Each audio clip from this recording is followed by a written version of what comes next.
welcome to this edition of the Boob Tube Buddies podcast, featuring our discussion of the FX original series Taboo, episode 1 of season 1, entitled Shovels and Keys. I'm your host, Foxman, and I am joined by the bane to my poison ivy. What up, Mothman? Hello, how's it going, Foxman? I gotta say, dude, your bane voice is not the best. No, it's not. Get out here. Let me hear yours.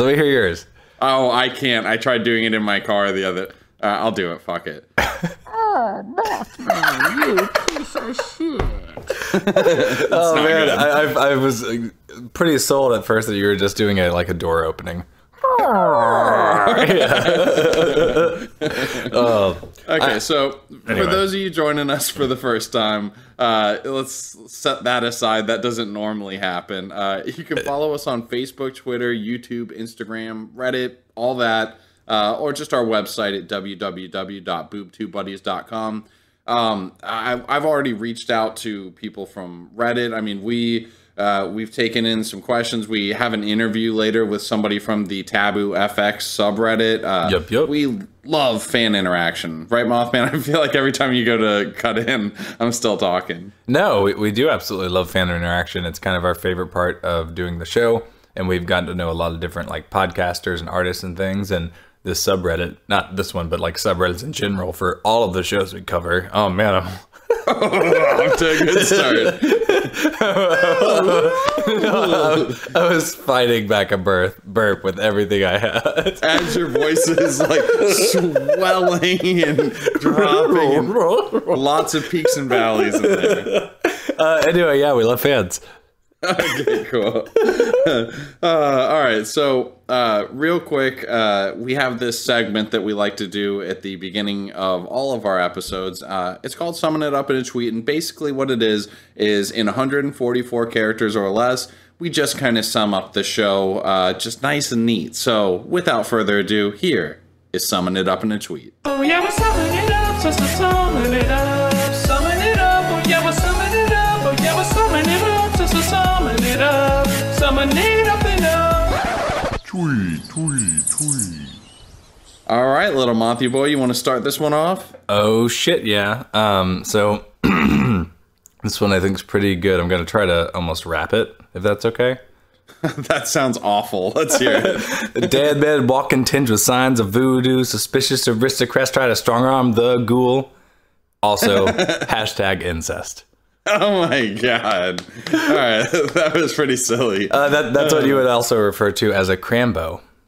Oh my god, rhyme. How many episodes are you going to crambo that into tonight? If we could do 2 more episodes, I'll find a way to use it. Oh god, okay. All right, you ready for mine? Yes. I don't know why, but for some reason I did mine like I'm, shit, who plays the main guy in Star Trek? Captain Kirk here. Yeah, that's how mine is. Okay. Tom Hardy, Voodoo, Old England, Slavery, East India, Trading Company, N-word, thick accents and marble mouths, subtitles needed. And that is Summing It Up in a Tweet.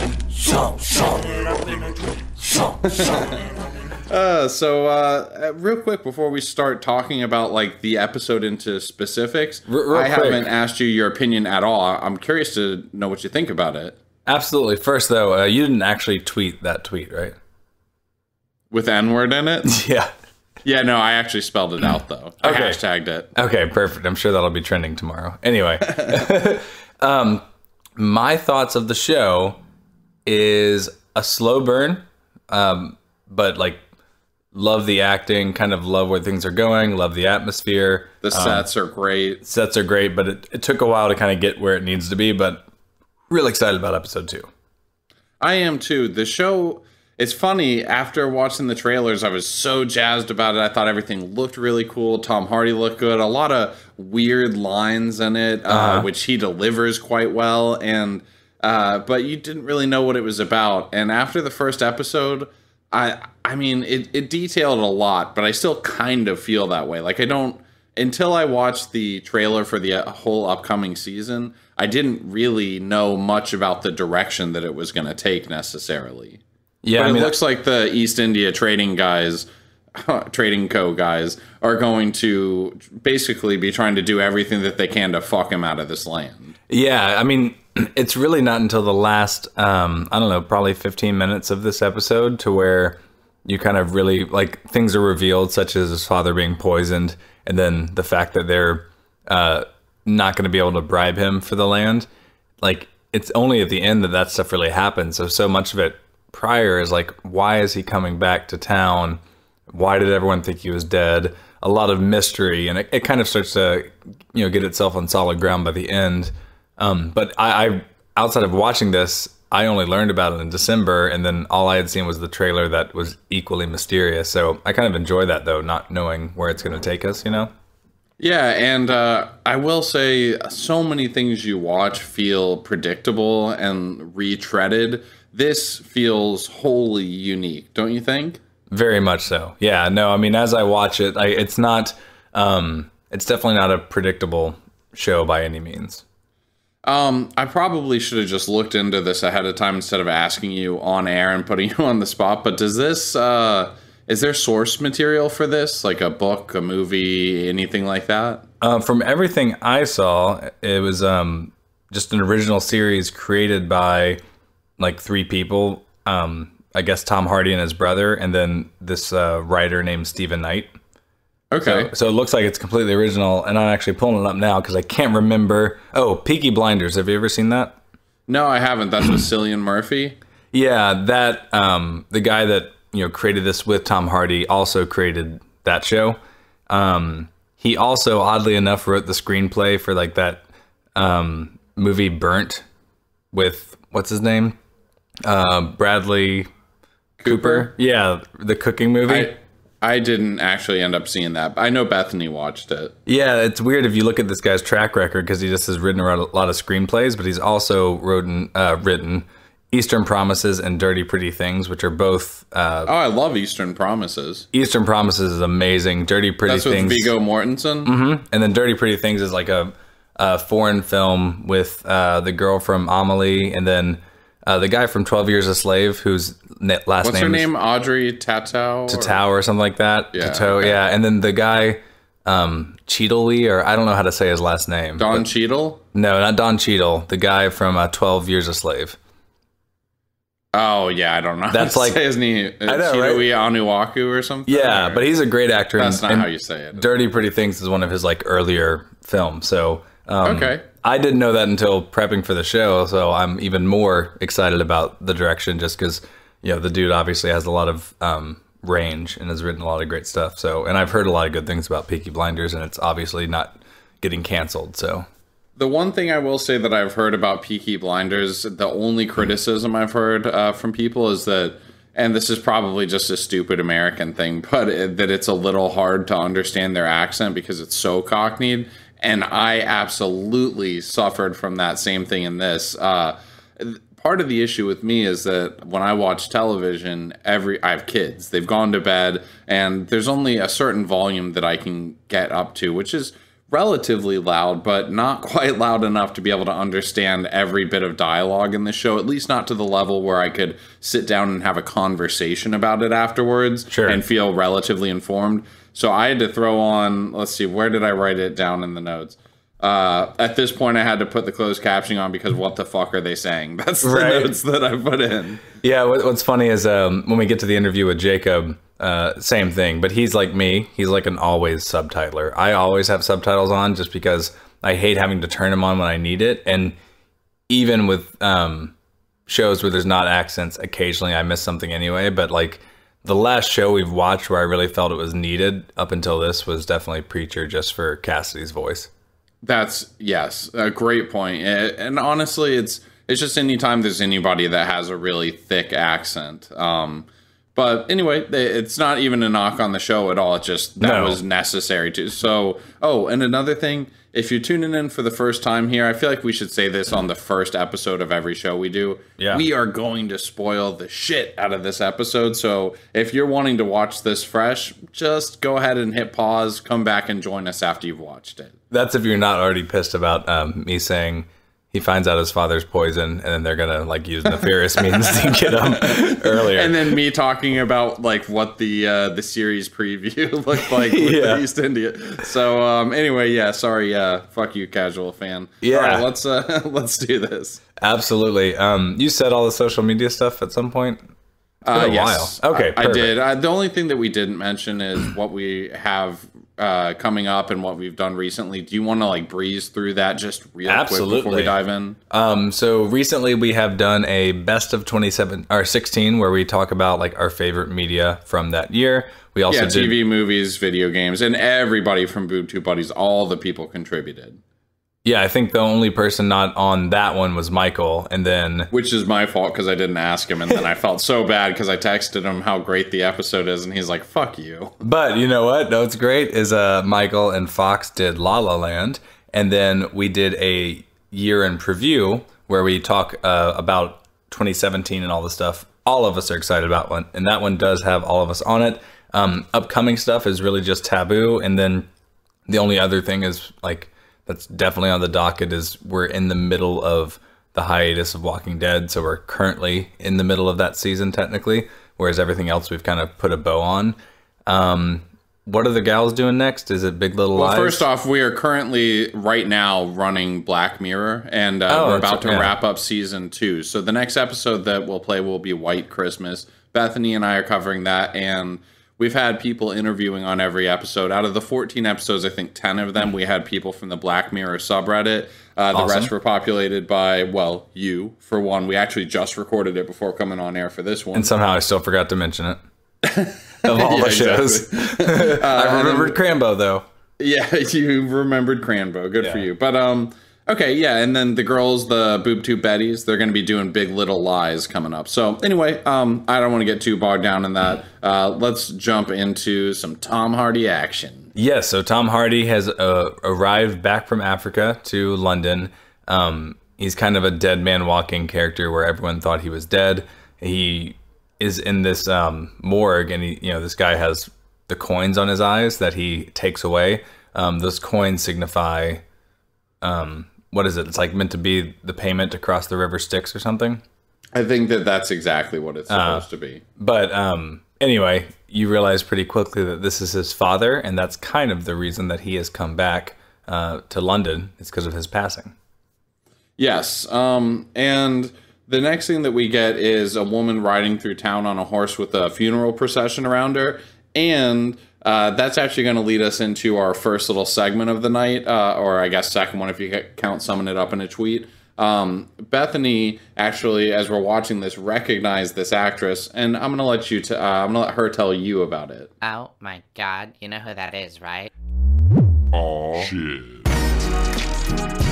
Nah, bitch, who? Hey buddies, this is your fellow Boob Tube Betty, Bethany, with the very first edition of You Know Who That Is, right? One of my most favorite things in the world is to spot an actor or actress in something that Adam and I are watching together and let him know that, oh, hey, so-and-so is also in this. I love to see the look cross his face where he doesn't want to believe that I'm right, and then he realizes that I am right. Oh my God, sweet victory. Well, the most recent case of this happened in the very first episode of Taboo. We see the actress Una Chaplin, who stars as Zilpha Geary, who is the half-sister to Tom Hardy's character, James Delaney. Well, she also happens to be in the most recent episode of Black Mirror that we are reviewing, called White Christmas. She plays the character Greta. Greta's like the bitch that makes a copy of herself that John Hamm basically tortures into submission. Anyway, it was an awesome spot. She's also in Quantum of Solace and Game of Thrones, just to mention a few other things. Oh man, what a feeling that is to pull one over on your husband. God, taste of victory, so good. So now that we realize it's his father, it's just in time to actually have the funeral going on, which is where we're introduced to quite a few characters, but it's also where the mystery really starts, right? So we talked about earlier how it's a very mysterious show and they kind of hold the cards close to their chest. This is the first scene where we get a little bit of voodoo. So they're burying the body, and Tom Hardy is putting on face paint, and he has a incense style pot with smoke coming out of it, and he's mumbling something in another language, and no one seems that happy about it. No, everybody seems really unsettled, especially in like a conservative Christian atmosphere. And especially in a time like this, like such a puritanical time, it would be really weird to have somebody talking in what is essentially tongues to them and just like smearing shit all over his face as they're sitting there trying to have their nice little pious procession and in burial service. Yeah, and the one thing they do nice in the show is, it seems, and I'm not a historian by any means, but it seems they did a decent amount of research. I mean, not only the sets and the look of everything, but just stuff that's kind of time specific. So the idea of an extra shilling to dig them deeper so the grave robbers don't get them, and because if there's certain depth, they won't be able to dig them up before sunrise comes up, and then people are out there looking. Yeah, and I mean, it's cool. There's obviously some historical tie-in to with everything that's happening with the relationship between Britain and the United States and East India Trading Co., which actually turned into the modern day company Amazon.com. So I thought that was kind of cool. Very cool, very cool. That's not true. Don't. No, I know. I was like, I can't let him walk away believing that's the case and go like telling his little buddies about it just to be fucking smacked down. Oh god, that would be great. Yeah, this show, it's on FX. It's called Taboo. It's really cool, and it's actually about the origin of Amazon.com. Like, what the fuck were you watching? Yeah, Tom Hardy, the original CEO. It's about his journey to get there. Yeah. Anyway, so you're kind of introduced to the cast of characters immediately. I mean, at least this was my feeling. Immediately, I like Tom Hardy. He's kind of this badass that rides in on this horse in a storm. He's got a sweet little outfit, and I also immediately hate the husband of his the husband of his sister, brother-in-law. Yeah, very like prissy, like I don't know, jealous sort of dude. But it also does seem like there's some weird incestuous relationship between Tom Hardy and his sister. Absolutely, yeah. Okay, so, gotcha. I wasn't sure if just Bethany and I were, when we watched it, reading into it too much, but that's absolutely how that felt, right? Absolutely. I picked up on it. Jacob, in the interview, I asked as the first person I actually talked to about the show. He's like, nope, definitely picked up on it. So okay, fantastic. It seems like it's universal. But yeah. Well, it's universal, but it's also, I mean, okay, a good name for a show, Taboo.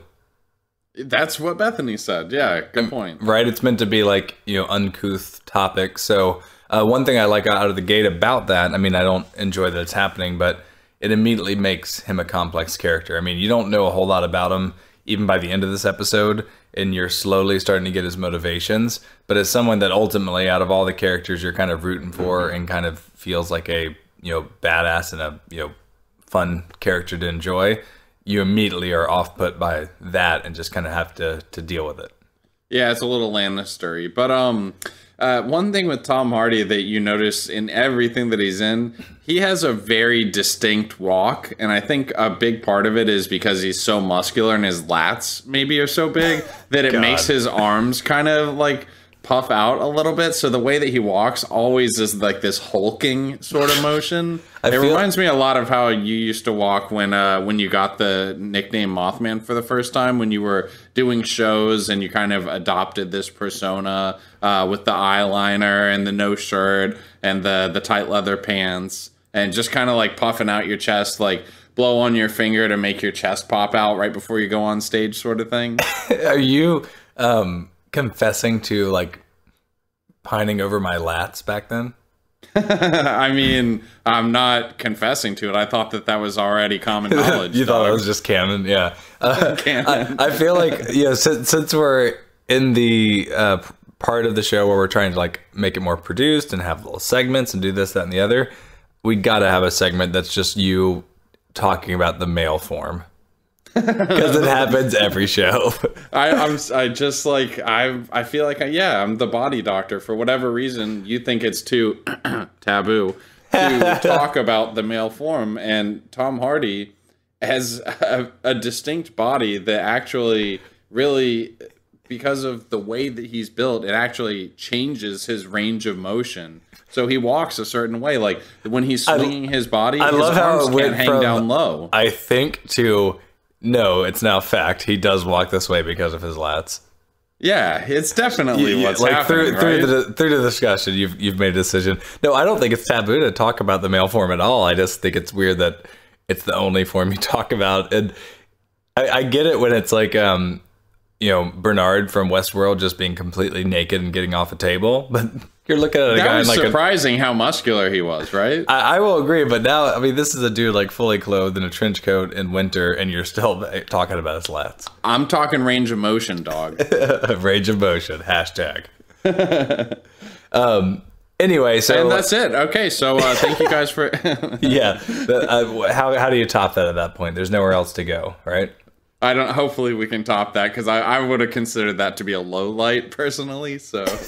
Yeah, low light. There we go. That's not making the promo real. No, not at all. So, ultimately, Tom Hardy's what's his name actually in the show? Do you know? Oh my God, you didn't get his name. I did. I really don't know his name. Does he have a name? Is it Jack? I'm gonna call him Jack.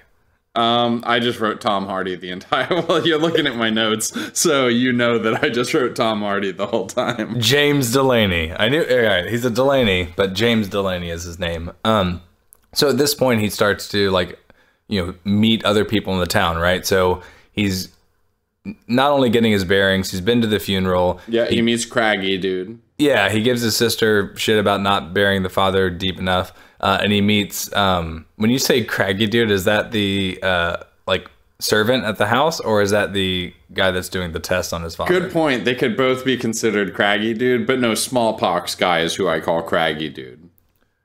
Who's Smallpox guy?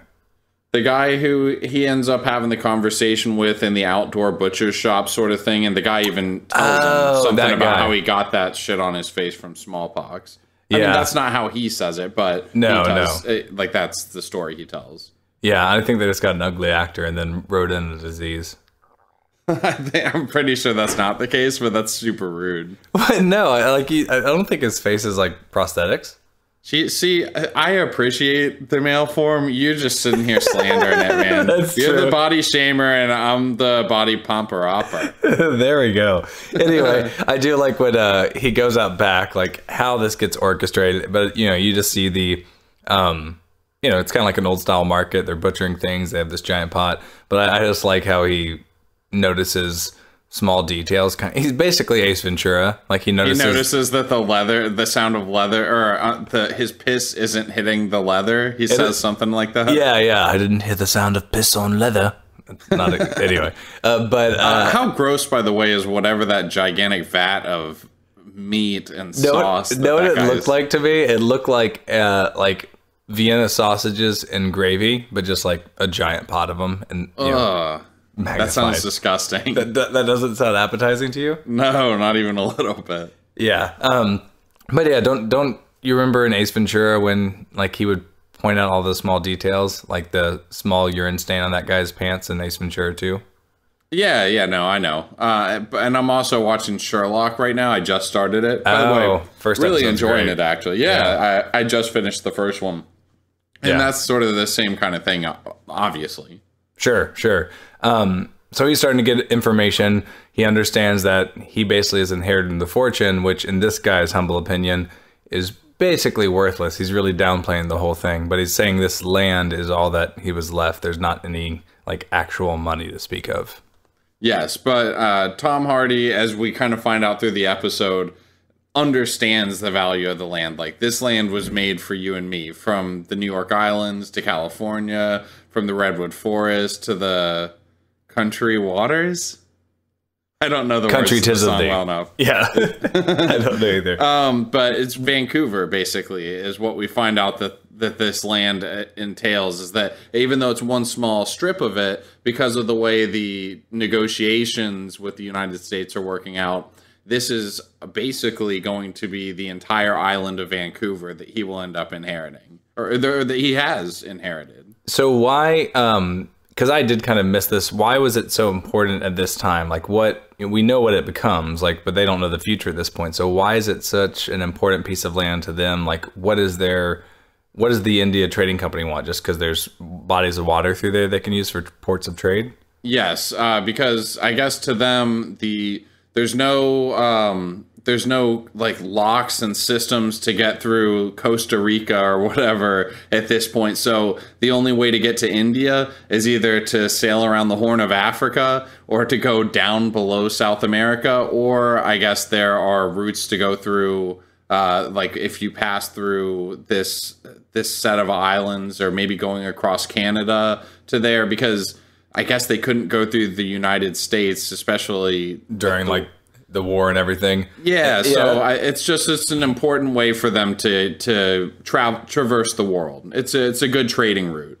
Yeah, and those giant long routes are obviously terrible for business. By that time, like half of your slaves have already died by a disease. Yes, or whatever you're shipping has expired. So that's true too. Yeah. Yeah, I mean, I guess whatever it is expired, whether it's human capital or whether it's turnips. So yeah. So anyway, can we talk a little bit more about trading products from the 17th century? Yeah. Oh my God. What's your favorite item of trade from 1814? Oh, it's this there turnip. Oh man, this episode just gets worse and worse. So what at this point, what are you thinking about the show? Like, I just want to kind of like, because to me, when it started, it was a little confusing. By the end of it, very much, I was like, okay, I'm into this. I really like this.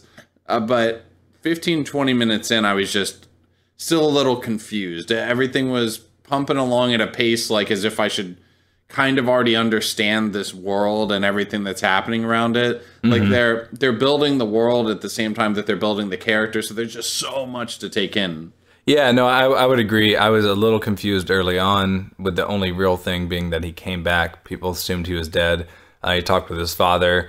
There is a little bit more supernatural stuff kind of by this point in time, because after the interaction with the dude with smallpox, he says his father used to call out to him on the shore. That's what the gentleman tells him, and he says, I heard him. So there's more little like hints of supernatural. So at this point, you're like, all right, how much of the show is going to be like that? Is it going to be magic and those types of things? Is it going to kind of be fantasy?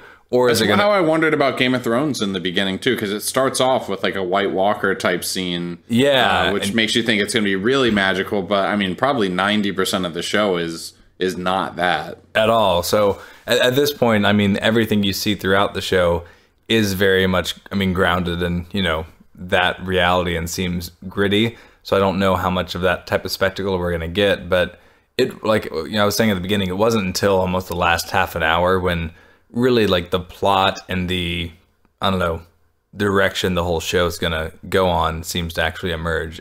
In the meantime, you just kind of feel like you're wandering around the world and slowly getting little pieces and hints. So we're not going to do another segment of the, oh my God, you know who that is, right? But you did recognize who the main East India Trading Co. guy was, right? I've recognized him, but I couldn't tell you what he's in. Like, I feel like I've seen him in a lot of things. He's yes, but I was just thinking recently. He's the High Sparrow from Game of Thrones. Oh, that is actually probably exactly what I thought of him from, was that, because... Well, and it's recent, and he was a huge part of the most recent season, too. Yeah, until he... Spoiler alert. No, don't you do it, dude. Okay. Come on, let these fans, let them... Yeah, will somebody think about the fans? All right. Fine, I didn't spoil it. All right, good. But no, the moment you said Game of Thrones, I was like, oh, okay, that is exactly where I recognized him from recently at this point. So at what point did you really start like saying you liked the show? Because I didn't dislike the show by this point, but I was just visually enjoying it, but otherwise I wasn't pulled in. I started liking it when we got to follow Tom Hardy's adventures around the city a little more. So yeah, let me like kind of speed things up to a couple of points. So he meets second craggy dude at his house, who's the servant, who obviously is like the most trusted person in the world, and I think is probably going to end up being his wingman throughout the season. At least that's kind of how it's set up. We also get a little bit of backdrop. It turns out that Tom Hardy was a company man. He was actually in the unit that the High Sparrow used to lead back around the turn of the century, 1800-ish. And he was exemplary. Yes, exemplary in everything. You know, everything from like the psychological type stuff to the warfare type things, you know, shooting and accuracy and all that. Then he kind of just went off the reservation. It started with just simple pranks, but then he went off chasing, I don't know, whatever the fuck, in Africa. So we kind of learn about that. We hear a little bit more about the land. Okay, so then craggy dude. Okay, we got all that. And then we learn a couple of things here. So like Tom Hardy, we get a little bit more of the mystical thing. Somehow has been communicating across like, I mean, thousands of miles, reaching out through some void to talk to his father. Because everybody, we've heard mentioned multiple times here about how his father would go out to the shore and start talking across the water as if he was talking to Tom Hardy. And how his father knew he was alive. Exactly. So we're getting just a little bit more mystery on that, and some specifics too. So it's not like he's just dicking around with it. Like he's talking about like he knows who his mom actually was. She was a native from this land, I think, of Nootka. And her name is Salish, not Anna. And so we get some things here. Like he really is, like, this isn't bogus. And obviously we definitely find that out later at the morgue, but, unless that was just hallucinations, but he actually has tangible information here. So we know that some crazy shit's going on.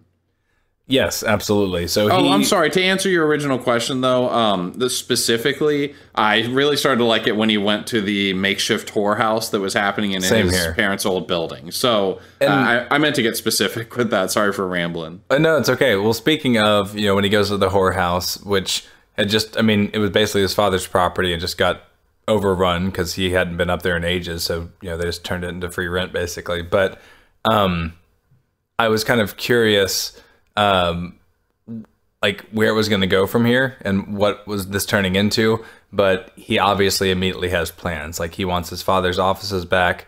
You feel like he's getting the pawns in place to set up some kind of retaliation, but you're not sure as to what, and that's kind of what connects with at the end when you find out that his father is being poisoned, and it very clearly becomes that it's from these men. But what did you think of the vision he had? The misty one with the woman outside, and is that the one you're talking about? That's right. He has multiple visions. So he had that, which is throwing you some, but then he's in the one room and, you know, he's pulling off not gowns, but sheets off of, you know, corpses in the morgue, and then one of them ends up being like a giant hulking slave. Oh, I thought it was scary. Yeah, well, but it was super, super bizarre and twisted. But he's, you know, he's just come from Africa. So there's some interesting lines there. He says something along the lines of, we are all owned and we've all owned others. You know, don't you judge me, something like that. So, and then later there's that line where he's talking to, you know, the High Sparrow and says, I know the evil your men do because I was once a part of it. So then you're kind of connecting the information we got earlier with, well, maybe the reason he went off the beaten path, you know, in terms of being a company man is because he saw what, you know, they were trading and like the horrors they were committing, the rape, the plunder, all that. And he definitely doesn't think himself to be an innocent man. And this is kind of also not only his path to redeem his, you know, father and avenge his father, but just to redemption in general. Can I ask you a question real quick? Yes. Were you at all surprised or taken aback when, okay, so the first time it happens is you hear the word fuck from the High Sparrow, and that caught me off guard. Did you watch it when on, I started hearing, yes, on FX? I watched it on FX because I watched the app. That's crazy. That they said the N-word. I mean, like, yeah, multiple times, and just straight up said fuck. Like, I'm okay with it. I like it. Not the N-word, Jesus Christ, But- Adam, really. Yeah. But I like that we can be real on a station like FX and use big boy words. But it certainly took me aback. I was surprised. Well, me too. And so there was a time, a very long time ago, early 2000s, I think the show was NYPD Blue. And it was the shit episode. It was a giant deal that they were going to say shit on TV, and so much so that they promoted it. It's so silly to think of. How quaint. That is so this Sunday on NYPD Blue, they're going to say one of the words you can't say on what the fuck. And then South Park. I like when you do that voice. It reminds me of the Southland trailer that I always harken back to. Yeah. Where they're driving along and all of a sudden, the camera pans up. Oh my god, there's a baby in the road. Do you remember the South Park episode when they spoofed it and they said shit? Of course, and there was the counter. The counter, yeah, they had a counter. It said 100 something times. Fast forward, I don't know what executive made what decision when, but fast forward, and FX has been allowed to say shit for the longest time. They've just said it, not only Comedy Central but them, but we just watched American Horror Story and they didn't pull any of that shit. Yeah, Always Sunny doesn't say fuck. No, but they definitely say shit. Yeah, but FX in general has been saying shit. I definitely don't think they say the N-word either. We know that after the season premiere recently. Yeah, where Frank's I'm gonna say the N-word. Yeah, just thinking about it. So I don't know if this is the new norm for FX, 2017, you say what you want, or if it's just that it's this original miniseries and it's meant to be historically accurate or some bullshit. So they're let's allow it. I don't know. Yeah. No, I don't know. Actually, if it's okay with you, this seems like a decent segue going from the N-word to one of our Audible ads. Absolutely. We'll be right back. Good day, Boob Tube Buddies. Are you looking for a little mental stimulation? Do you desire to explore the fantasies of mind, science of the future, whims of days gone past? But of course, yet the only time you could devote to such a brilliant hobby is filled by the monotony of daily responsibility. You now have a solution to your predicament. Check out audibletrial.com/boobtubebuddies to try out a free month, where one gentle soul shall provide you with a candid retelling of many stories, both old and new. Ha ha! What convenience! There are hundreds of thousands of stories to choose from, ranging from the classics to wizards. Or you could listen to the newest political autobiography if that's your thing. One shall not judge. So check out audibletrial.com/boobtubebuddies for your month of experience that shall not cost you a pence. And have a blessed day.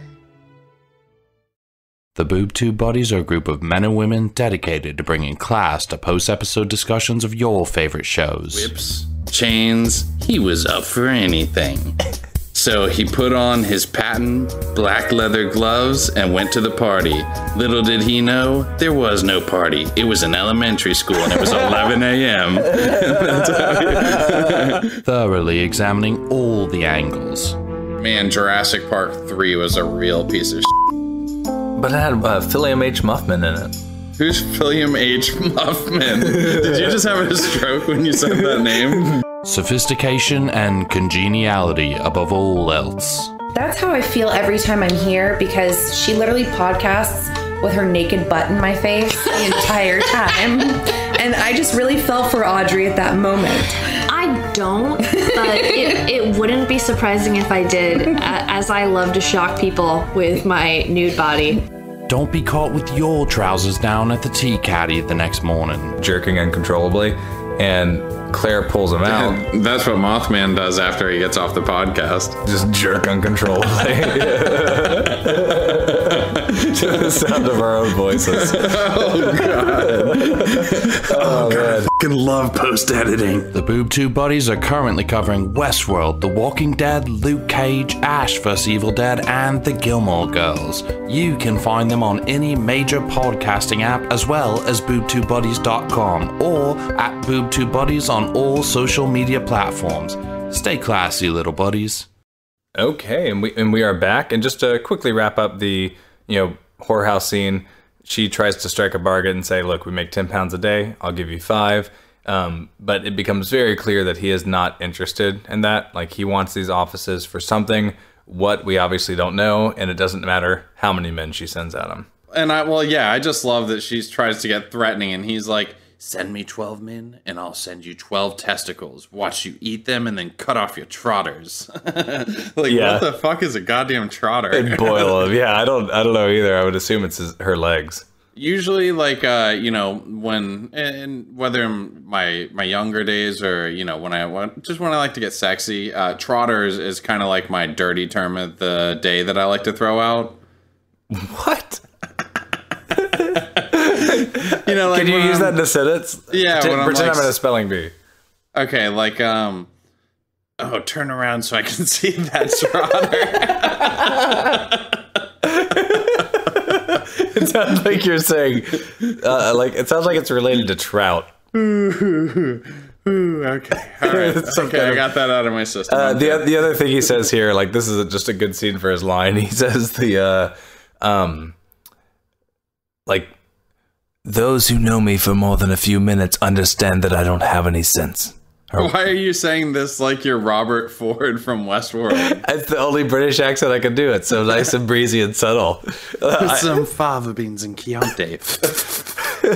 Oh, man. Anyone that understands I don't have any sense. God, I'm gonna perfect by the end of this season. I'm gonna perfect my Bane. It's gonna be so good. I hope so. You're obviously way closer than I am, but I think you still got some work to do, buddy. Sometimes I know what I think would do it. All right, here's me doing Adam Sandler in that voice with my mouth covered. This might be the secret. Stop looking at me, Swan. Okay, no, it's just too silly. Too silly? Okay, all right. Well, so, back to the drawing board. Yeah, so we have the sister who is writing this letter, and her shitbag husband walks in and demands to see it. And he's such a fucking douchebag. I hate him so much. He is the fucking worst. He wants to see the letter, and he asks something like, why would you use the term implore instead of insist on, something financial gain? And she says, implore is more feminine. To which he says, and why do you feel the need to be a woman to him? Oh, man, that's pretty good delivery, buddy. I try. But I try. But I don't know why he's being such a dick at this point. And then it kind of comes together. I mean, ultimately, he is now the rightful heir to the land. And at the very end, when they're kind of, I love that Tom Hardy's character, I forget it already, Mr. Delaney, will not even look at the sum. So there's a letter that arrives to his house when he's hanging out with the servant, and he just throws it in the fire. They put an offer on the table, and he just won't even look at it. Meanwhile, this dude is all about the money.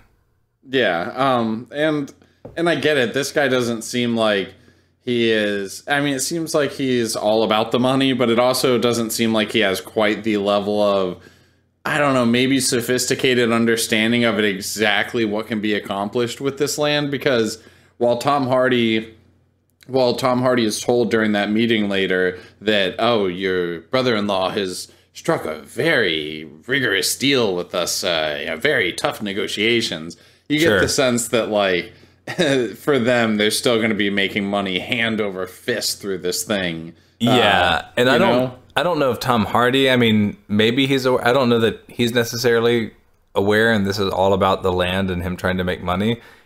For all I know, or all we know as the audience, his only concern is whatever his father was telling him, and that these people were trying to kill him, blah, blah, blah. It may very much just be about taking these people down, and this is just something they want. Whereas you're right. It's a very, very valuable piece of property that he could just take probably a lot more than they were offering, and then fuck off and, you know, never worry about anything. Let's talk a little bit about the morgue scene and Dr. Frankenstein guy and all that stuff. What did you think about all the scenes? Did you think it was spooky?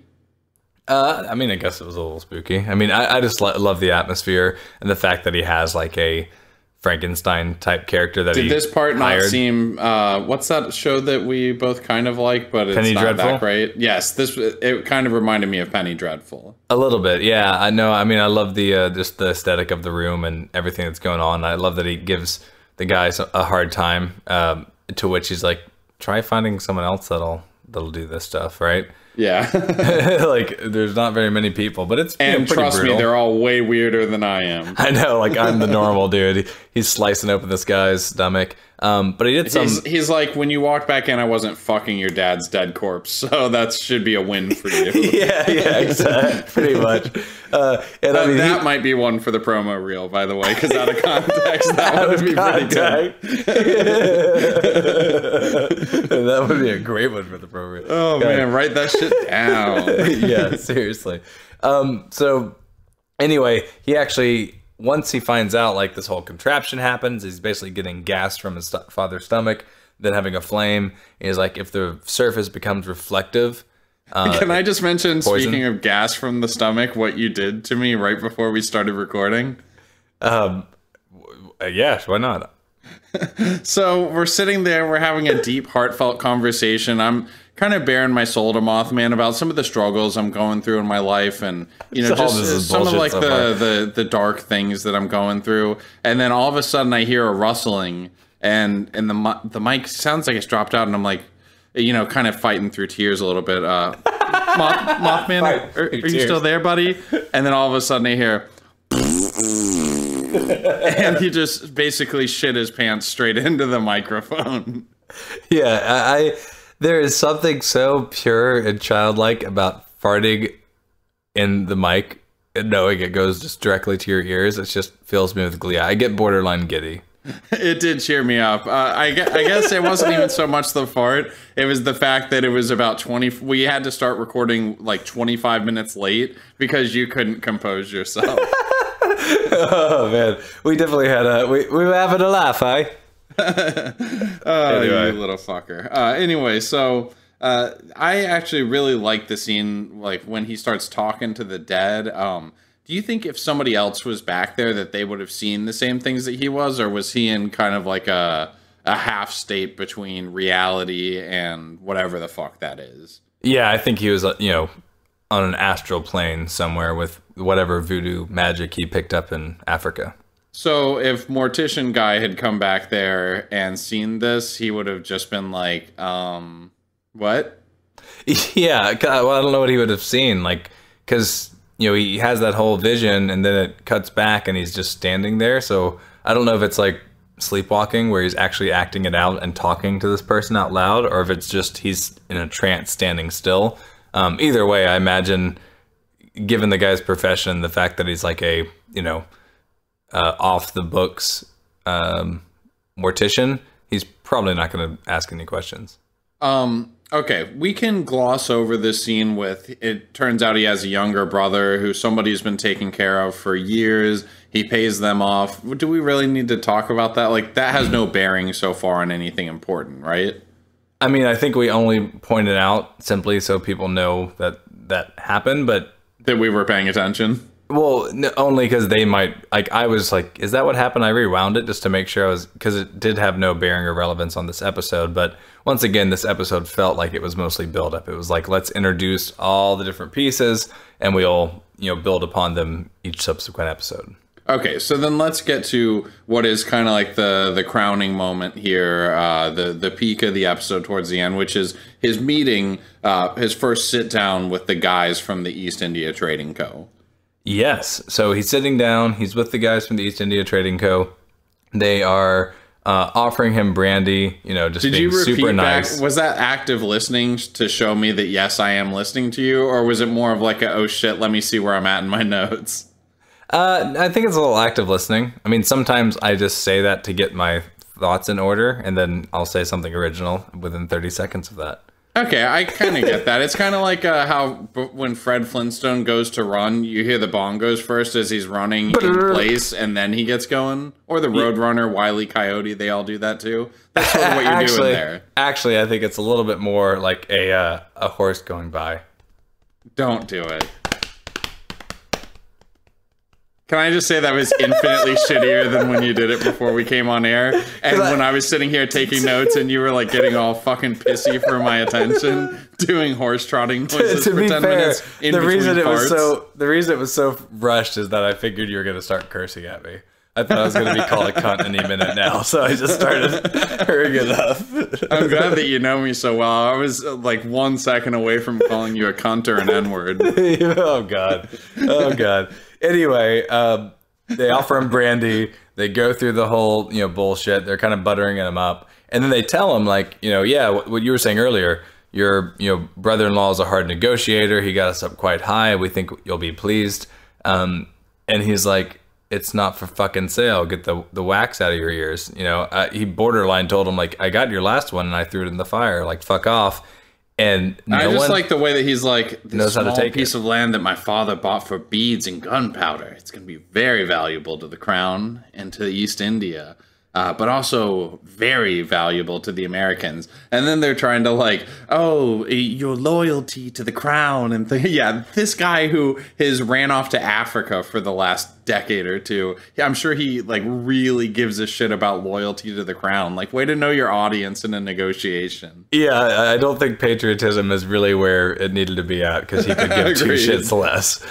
Like, it'd be, if anything, they should have spun the fact that they obviously know his father was poisoned, because they did it. I think a better tactic would have been to say, well, how would you feel if I told you we think your father was actually murdered and we have information on who may have done it? Then will you sell it for a price? And then, just try to pin it on some vagrant. Agreed. Or honestly, like, if they're going to start getting threatening with him, don't make it sound threatening towards him at all or anything like that. Just like fucking straight up say, we're going to kill your sister and we have the resources to do it unless you make this deal. And if you make this deal, we'll still pay you really handsomely. Yeah. I mean, so at the end of that, when the guy's pissed, I mean, he basically says, look, I've tried diplomacy. Now it's your turn. And it's just like, the fat dude looks horrified by that. I don't understand why, but the other thing is they do awkwardly... The fat dude did look... I mean... What? Oh, no. Like, we have to kill someone else? Oh, God. Oh, my God. I'm the guy in charge of doing these terrible things? Oh, my God. Like, wait, it was hard enough to poison this one dude in his porridge for like a week with arsenic. This guy is like a vital young man, and he's kind of scary. I don't know what to do. They had those two menacing shots of the young dude in the room that I don't think we had seen later, so I wonder if he's like the hitman. Oh yeah, maybe, I don't know. Anyway, before we kind of give our final thoughts, this might be a good time to cut to our interview with Jacob from the subreddit Taboo. Yeah, TabooFX on Reddit, by the way. You should check it out. It's a really cool subreddit. Like, when certain subreddits get too big, like Westworld and Game of Thrones and Walking Dead, they're still awesome, and the community, the content is incredible, but the moderators get so intense that like it's very difficult to reach out to set up things like interviews. Whereas like TabooFX and Black Mirror, really fun subreddits, everybody's super supportive, and that's where we met this guy. Yeah, those moderators have been not the best on some of those big ones. I heard the other day they actually they banned an unarmed black man. Are you being funny? Oh, yeah. I see. Okay, all right, I get it. Yes, we live in a police state. All right, here's the interview. Alrighty, this is Mothman here, and I am with Jacob from the Taboo subreddit. How you doing today, man? Doing great. How are you? I'm doing fantastic. First off, thank you so much for being here. I know Foxman has been interacting with the Taboo subreddit, and we're looking just like we've been doing with Black Mirror and like our some other shows here and there. We're just trying to get input from fans, and we'd rather start off early because one of the really fun things about Westworld. Did you watch Westworld? I did, yeah. So one of the really fun things about that was just we weren't interviewing people until very late in the game, but we were interacting on the subreddits, and it was just cool to see theories and other things emerge and that kind of collaborative piece. So we're really excited to do that. So The first thing I wanted to ask you is, what had you give Taboo a try? Like, what appealed to you? How did you hear about it? Kind of walk me through that. Yeah, for sure. I mean, so I definitely, I mean, Tom Hardy's obviously a big pull. Okay. So that was one aspect of it, and another is, I mean, I just watch a lot of shows on FX, and I know it's like a BBC production, so I saw a lot of previews for it, and it just, you know, it seemed like it was right up my alley, so I thought I'd give it a shot. Yeah. So what all have you seen Tom Hardy in? Like, so for me, obviously, like almost everyone's seen him as Bane, but yeah, a lot of people I don't think even realize he's Bane because he has a mask on. But yeah. I remember there being one called Bronson. Bronson, yep, I've seen Bronson, which is really, really good. And I know he's been in other movies, but I'm trying to think, like, I know that I hear the name and I'm like, he's a badass, but is there Mad Max, obviously. Oh, that's right. He did. I forgot he was Mad. God, that movie was good. Yeah, it was very good. And then he had like smaller roles, like, you know, like The Revenant. He had a small role with Leonardo DiCaprio. He was the bear that attacked him, right? Yeah, exactly. It was just him in a giant suit. Oh gosh. So first episode in, like, you know, talk to me maybe about your general thoughts. Like, did you like it? Did it grab you? Like, were you bored? Yeah. No, I liked it. I thought they did for a pilot episode, they definitely set a lot of stuff up. You know, so there's still, you know, a lot of questions, which I think is a good thing. I thought, you know, I watched the show with subtitles, and I've seen some people complain a little bit about, you know, I think Tom Hardy's style is just to kind of grunt and kind of, you know, mumble under his breath a little bit. So, I mean, I didn't have an issue with it personally because I just didn't, honestly, I wasn't really paying that much attention to it with the subtitles on, but I mean, I've heard some people complain about that, but for me, no complaints. So are you a subtitle guy normally? Yeah, just because I feel like it definitely gives me a little bit more comprehension. Yeah, I'm the same way. Like, I think it's a few reasons. One, you know, I have a family and, you know, working different hours where sometimes I don't get home till 10 or 11, sometimes they're in bed. So part of it's just, I'm not going to turn it up loud enough to where I can audibly hear every line, because then there's going to be a gunshot or a death or a murder and everyone's going to wake up.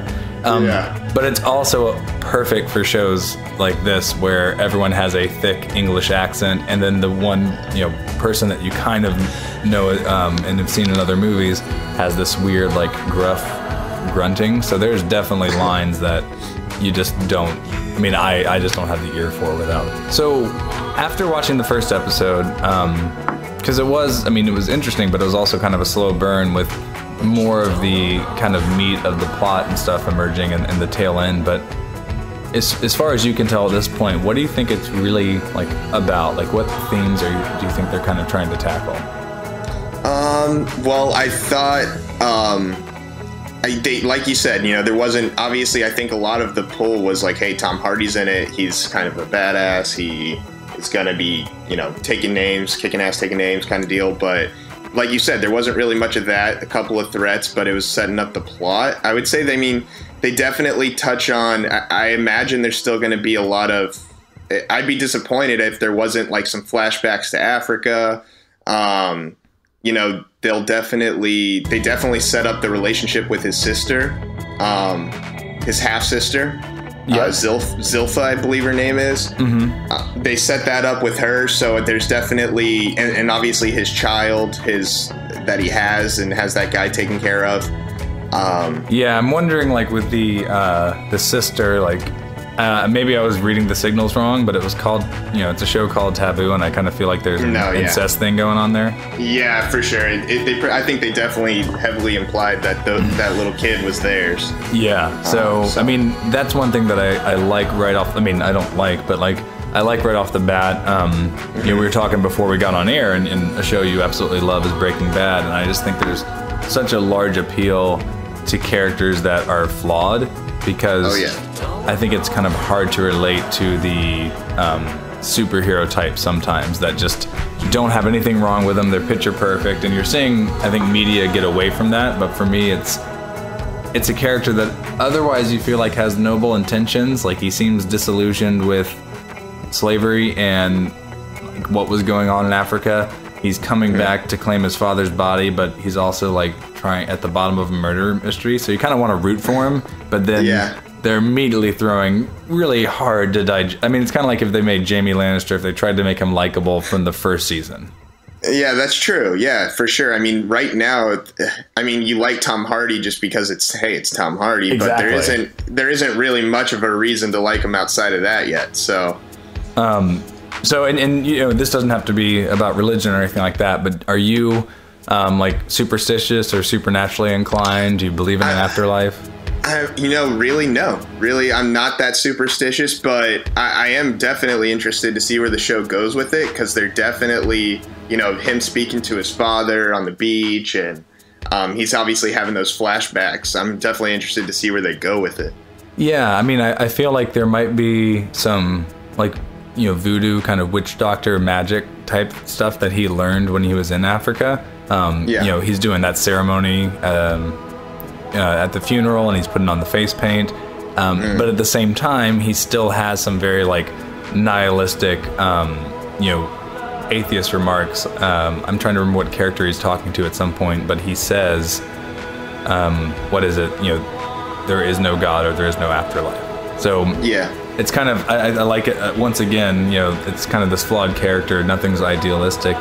He's obviously interacting with magic and the supernatural, and I think they're going to go down that path, but they're also, not necessarily saying there's a light at the end of the tunnel, right? Yeah, no, I definitely agree. I mean, I think they show that pretty quick. He takes those coins off his dad's eyes whenever he first sees them, and just shows he's not really, while he has the whole, the African spiritual side, he's not really that religious, maybe. Like you said, there is no afterlife, there is no God. I didn't even think about that. That's right, because I think that used to be a tradition. The pennies on the eyes was to pay their way across the river Styx or something. So the fact that he takes them and doesn't leave them with the body obviously means he's like, you don't need the money where you're going. Yeah, and he likes money. He likes wealth, so. This is a fairly loaded question, so, no pressure, but can you give me your basic thoughts around slavery in 3 sentences? The basic, I mean, just in modern day, or like, are we talking about like in the show specifically? Just your thoughts. I mean, you can also talk about the it's show. Obviously, it was a part of history. It's obviously really bad, and it's obviously, something that should not happen. But it's definitely, I think, with television and film and art, it's definitely something that shouldn't be forgotten about. And there's definitely a way to portray it. And I think there's tons of good film that's come out even recently, like, 12 Years a Slave and stuff that has kind of portrayed slavery in a light. And I think, nowadays it might be easy to kind of forget how it was. And, just because, I think, at least with my generation, a little bit of a younger generation, we're not that, accustomed to that kind of stuff. So it's definitely good to preserve it, but it's definitely something that's bad. Yes, I would 100% agree. We always ask a question like that in our interviews just to ensure we're, not putting racist on there. So you passed. Yeah, perfect. Passed with flying colors. Good. That's actually just one of the threads of this show that I'm kind of intrigued about, because there is that line of we are all owned and we have all owned others, when he's having that flashback and one of the corpses in the room is a slave in chains. So yes, I remember that. You realize, and other lines he has in the show, he's obviously talking about, even then, in a time where it's meant to be widely acceptable, he's talking about it being a terrible travesty that you assume he's associated with, and how to just own it. So I think that'll be an interesting take, to have someone who's like part of the problem, but also in a time where it was just the way things were, kind of opposing it, but also this flawed character that, once again, you're not 100% behind. So absolutely. Perfect. So one last question. We know you're a big giant mega fan here. So what's your favorite episode of the Boob Tube Buddies? I would have to go with episode 247. Okay. It's a good one. It comes out in like 2 years, I think. Yeah, it's going to come out in 2 years. Yeah. It's a good one. It's a battle special, I believe. A battle, yes. A big battle. Big show. lots of lots of good scenes of fighting, killing. So that one really interested me. There's definitely, it's a culmination of a lot of things in that episode. A lot of things coming together that have been built up over a full season. So definitely really interested me. It's interesting to see the direction we're going to take in the future. I'm really excited to do that episode. Yeah, I think it's going to be a good one. I'm going to definitely tune in for it. There we go. Well, Jacob, thank you so much for coming on the show and giving your thoughts about Taboo. I think it's kind of like a wait and see point with the show because so much stuff is being set up, but for sure. I definitely was entertained for the hour and a half. Anything else you would like to add? I think we covered a lot of stuff. One thing, I definitely, when I tune into the podcast, I hope you guys talk about it. The one character who I couldn't quite pinpoint yet was the scribe for the East India Trading Company. Mm-hmm. The guy who's just kind of sitting there in silence and writing. He seems like, they just had some frames where they kind of pan in on him and they kind of stick there for a second. It makes me think that he's definitely going to have a larger role going forward. I don't know if he's like their muscle man or what's up with that, but it seems like he's definitely, I don't know what your guys' impression was of it, but I'm definitely interested to see what you guys think about him, or if you think maybe I'm totally off and he's just going to be some minor character. But you're talking about the clean-cut young dude when he's refusing the money? Yeah, they do have a few awkward cuts to him, and then at the end the dude goes, you can try it your way now, right? Because diplomacy and I thought work. He was talking. Was he talking to that guy specifically? I feel like he was, but I wasn't. He might totally have been. It cut to the fat dude who looked like, oh god, I have to take this on. So I don't know. I definitely got the Hitman vibe, and I definitely feel like as a character we hadn't seen it all prior, at least that I remember. For them to have like two zooms, like I think they're trying to kind of subconsciously put him in the foreground. So I agree. Yeah. So talk about that a little bit. But other than that, I'm all set. Awesome. Well, thank you so much once again, Jacob. Are you on any social media handles you'd like to share for fans to interact or ask questions? No, you know what? I'm on Reddit, and I go around all the subreddits for shows, and I like to kind of participate in the conversation. But I'm nothing to promote. But thanks for the offer.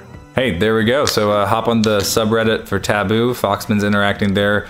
I might learn how to use Reddit eventually, and that's where a lot of our interviews are going to come from. So awesome. Thank you so much, Jacob. We really appreciate it, and we're looking forward to a great season of Taboo.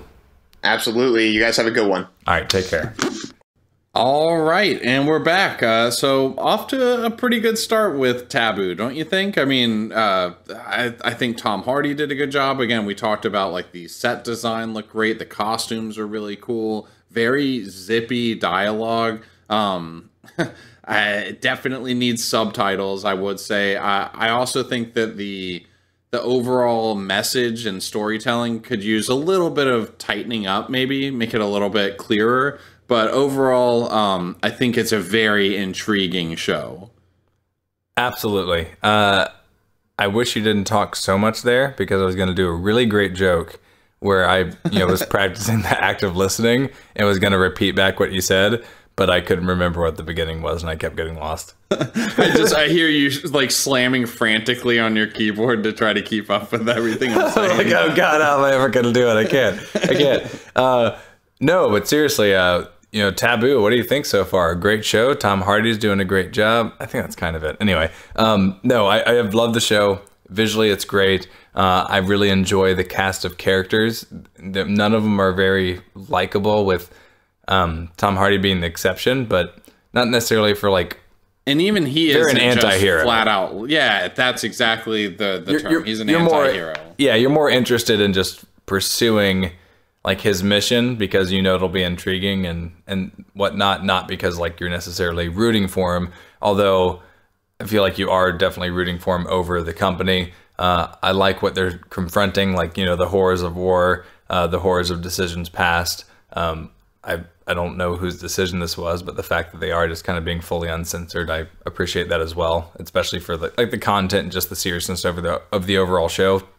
I like that we're starting to get and I can't speak to the overall quality of the show when it's all said and done yet, but I like that we're getting kind of like the HBO feel more and more on networks. Like, I just watched the Exorcist TV show on Fox, and that like is pretty alarming for something that's just on Fox. Like, they're kind of just making movies that are 10 hours now. I mean, hey, you look at even The Walking Dead from this last season. That first episode coming back was so bloody and gory that they lost viewership over it. Like, people were just like appalled at how gross it was that they stopped watching. Like, that's the point that we're at with television, that it's getting so real feeling and so just visceral, and that you're allowed to curse. It's kind of fucking awesome. Actually, it is kind of really fucking awesome. like it. Yeah, I mean, I really enjoy it too. I like that we're kind of getting to that point. As long as, the content's good. I mean, I guess the thing is, with Fox is more than anything what it surprises me on. And granted, they're not, cursing or anything. It's just kind of a violent show. But with cable, there's not really any of the normal FCC rules. They don't actually have to follow them. Apparently, all they have to follow is whatever the sponsors want. So, yeah, like South Park, for example, is a great example. They get away with the world, but no one's dropping sponsorship because they're advertising on South Park and they know what it's known for. I think these networks like FX have built themselves up for having kind of, subversive shows like Always Sunny and very edgy stuff. Yeah. To where they're like, go ahead. I was just saying, no one watching FX Network is going to be offended, and so the advertisers aren't going to be the type of people that are going to drop out. So I think as this stuff keeps getting popular, you're just going to see all of it go away eventually, to where it really is just, when you see TVMA, it's saying it's an R-rated movie, like through and through. Yeah. Well, I mean, unless you have anything else, let me just say real quick, thank you to Bethany for her contribution to the show, and to Jacob, right? Yes, to Jacob. And then also, during the interview segment, music is by Arc. So we're trying to spotlight some artists and use their music in the background. So arc-music.bandcamp.com is the preferred way to find him. Also Arc Music on Facebook. So thank you, Arc, for sharing your music. We'll be using his probably for the next week, just using a few instrumental pieces from his newest album that you can find at that link. It'll also be in the show notes description. Okay, very cool. And for those of you tuning in for the first time, thank you so much for joining us. I hope you enjoyed everything. I'm not going to go over the exhaustive list of shows that we've covered, but if you like this and you want to go back and look at other things that we've done, the entire archive of episodes is at www.boobtubebuddies.com. And just subscribe to the feed, and we will, we're constantly putting out new stuff, multiple episodes per week. And we're just a very collaborative show. So if you're a fan of what we do here and you want to be at all involved, hear your voice on here, you can record your voice, your question, and send it in, and we'll put it on and we'll address it, or write in. So we love the fan interaction. So I guess that's pretty much it. The last thing, I guess, 5 stars on iTunes is great, or on Stitcher. And then just tell a friend about the episode, or just about the show in general. It really helps. It's the best way, the word of mouth, for us to keep growing. Absolutely. If you like what you heard, let other people know about it. But other than that, we will see you next time, little buddies.